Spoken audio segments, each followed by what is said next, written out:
So E36s don't have like the best like reading coolant temp gauge. So I got this AEM coolant temp gauge and I'm gonna install that. And I got this Part Shop Max coolant sensor bung thing that you just like cut the one of the radiator hoses and stuff this in there, hose clamp it in there.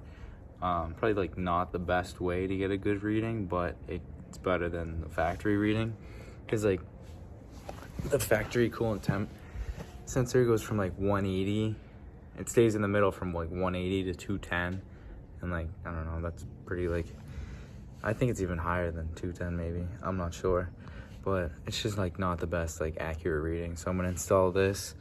It comes with like a little sensor thing, so I'm gonna do that real quick before the event Saturday. I got everything prepped. I drove the car today, or I drove the car back from work today, and like all the coolant's still hot, so I'm gonna wait for it to cool down a little bit, and then I'm just gonna cut this upper radiator hose, stuff it right there, and then I'm gonna send the wire through the firewall, and then I'm gonna mount the sensor right where the like sunglass tray goes.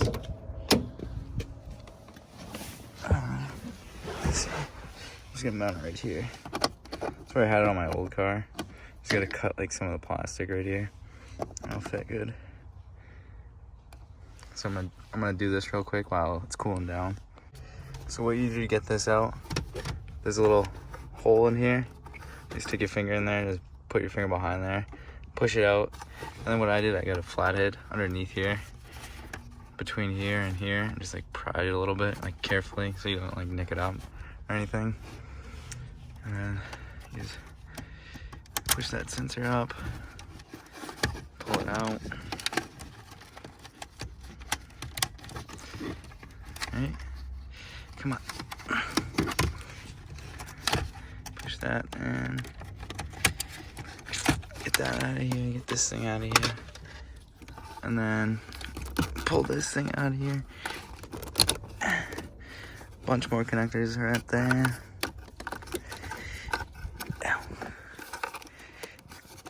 And then kind of just, you know, I don't even know if you can see anything. Clean off.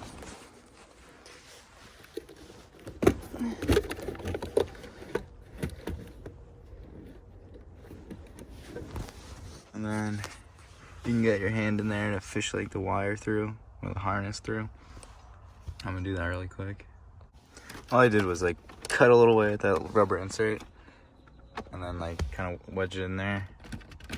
It stays in there pretty good. I know they make like a replacement piece that you can put in here that holds gauges, but I didn't get that because this is just easy enough and cheap enough.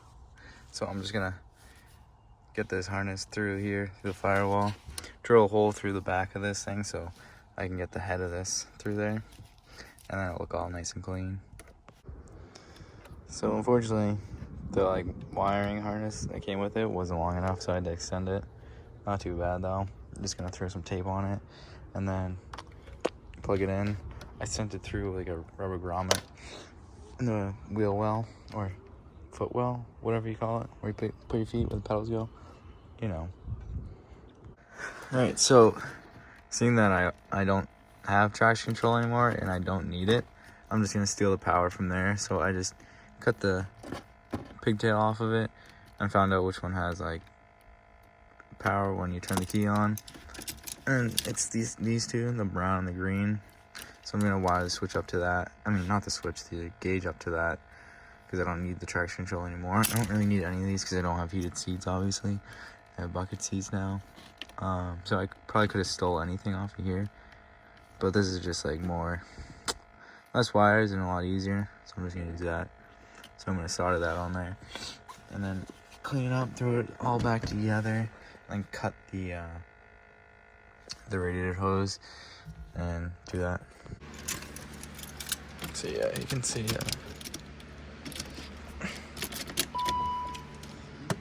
lights up and stuff, does the thing, you know, be nice.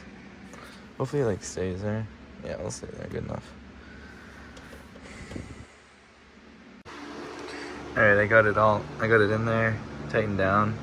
Just routed it back there, zip tied it to the oil filter thing right there. Hopefully, like, I think it'll be fine. Those clamps are tight, everything's tight. I'm just gonna start it up, like, test it, make sure it holds to the coolant pressure. And yeah, did an oil change, so I'll be ready for the event Saturday. Today's Thursday, so tomorrow I gotta get, I don't know, just pack the truck and get the trailer, put the car in the trailer and whatnot. That's it. Probably make a video there, but we'll see. You know.